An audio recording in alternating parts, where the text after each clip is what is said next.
Merhaba arkadaşlar, сәлем достар, сіздермен Айгерім, менің каналыма қош келдіңіздер.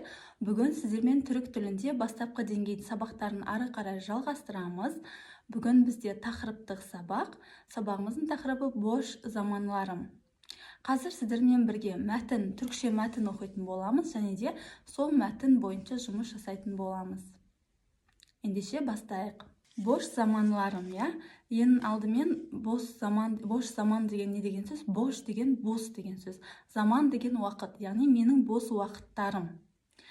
Сокакта гезиорум, яғни бұлардың барлығы, сіздермен айтатын етістіктердің барлығы біздің бос уақытымызда жасайтын іс-әрекеттер. Сокакта гезиорум. Сокак деген көшеде қыдырып жүрмін дейді. Сокакта гезиорум. Arkadaşlarla buluşuyorum. Arkadaş деген дос деген сөз. Яғни достарыммен, arkadaşlarımla buluşuyorum. Buluşmak деген кездесу. Достарыммен кездесіп жатырмын. Радио dinliyorum. Радио тыңдап жатырмын. Alışveriş yapıyorum. Alışveriş деген сауда, яғни шоппинг жасап жатырмын дейді. Futbol oynuyorum. Futbol oynuyorum. Futbol ойнап жатырмын. Gitar çalıyorum. Gitar çalıyorum. Gitarada oynап жатырмын. Gazete okuyorum. Gazete okuyorum. Gazete оқып жатырмын. Film izliyorum. Film izliyorum. Yani film көріп жатырмын дейді. Yemek yiyorum. Yemek yiyorum. Тамақ жеп жатырмын. Spor yapıyorum. Спортпен айналысып жатырмын. Фотограф çekiyorum. Фотограф деген сурет, яғни суретке түсіп жатырмын. Қазір сіздермен 4 клуб жайлы айтатын боламыз. Яғни әр клубтағы адамдар нелер жасайды екен. Мұқият қарап, менімен бірге оқып отырыңыздар. Film kulübü. Film klubu, Biz eski, yeni, her tür filmi seviyoruz. Televizyonda diziler izliyoruz. Patlamış mısıra bayılıyoruz. Arkadaşlarımızla sinemaya gidiyoruz. Ve filmler hakkında sohbet ediyoruz. İnternette yorumlar yazıyoruz. Енді бұны аударып шығайық сіздермен бірге, Film клубы. Біз ескі, жаңа, әр түрлі фильмдарды жақсы көреміз дейді. Her tür деген әр түрлі. Телевизионда дизилер izliyoruz. Теледидарда сериал, дизи деген сериалдар қараймыз дейді. Patlamış mısıra bayılıyoruz. Яғни піскен жүгері кукуруза бар ғой, соны қатты жақсы көреміз. Байылмақ деген қатты жақсы көру деген сөз. Arkadaşlarımızla sinemaya gidiyoruz. Достарымызбен кинотеатр. Синема деген кинотеатр. Кинотеатрға барамыз. Ve filmler hakkında sohbet ediyoruz. Және де фильмдер hakkında деген туралы деген сөз. Фильмдер туралы sohbet etmek деген әңгіме айту. Әңгіме айтамыз дейді. Интернетте yorumlar yazıyoruz. Интернетте yorum деген комментарийлар жазамыз дейді. Келесі бізде достар Gezi kulübü. Biz seyahati çok seviyoruz. Her yere gidiyoruz. Değişik ülkelerden İnsanlar ile tanışıyoruz ve sohbet ediyoruz. Oralarda farklı yemekler yiyoruz. Fotoğraflar çekiyoruz ve internet sitemizde paylaşıyoruz. Seyahat kitapları okuyoruz. Bizim bavulumuz her zaman hazır. Яғни бұл бізде не дейді? Gezi клубы дейді. Яғни gezi деген саяхат деген сөз. Саяхат клубы. Biz seyahati çok seviyoruz. Біз саяхатты өте қатты жақсы көреміз дейді. Her yere gidiyoruz. Her yer деген барлық жер. Барлық жаққа барамыз дейді. Değişik ülkelerden insanlar ile tanışıyoruz. Değişik деген әртүрлі. Әртүрлі өлкелердегі insanlar деген адамдармен танысамыз. Және де, ve деген сөз. Және sohbet ediyoruz, яғни әңгіме айтамыз дейді. Oralarda farklı yemekler yiyoruz. Ол жақтарда farklı деген әртүрлі тағамдар жейміз. Fotoğraflar çekiyoruz. суреттер түсіреміз дейді, және де интернетімізде пайлашıyoruz деген бөлісеміз. Интернет немізде сайтымызда бөлісеміз дейді. Саяхат китаплары оқиyoruz. Саяхат кітаптарын оқимыз. Bizim bavulumuz her zaman hazır. Bavul деген чемодан. Біздің чемоданымыз әрдайым дайын тұрады дейді. Келесі достар, spor kulübü, yani sport kulübü ya. Biz sporu çok seviyoruz.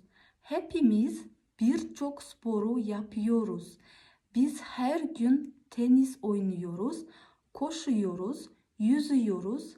Hafta sonu futbol oynuyoruz.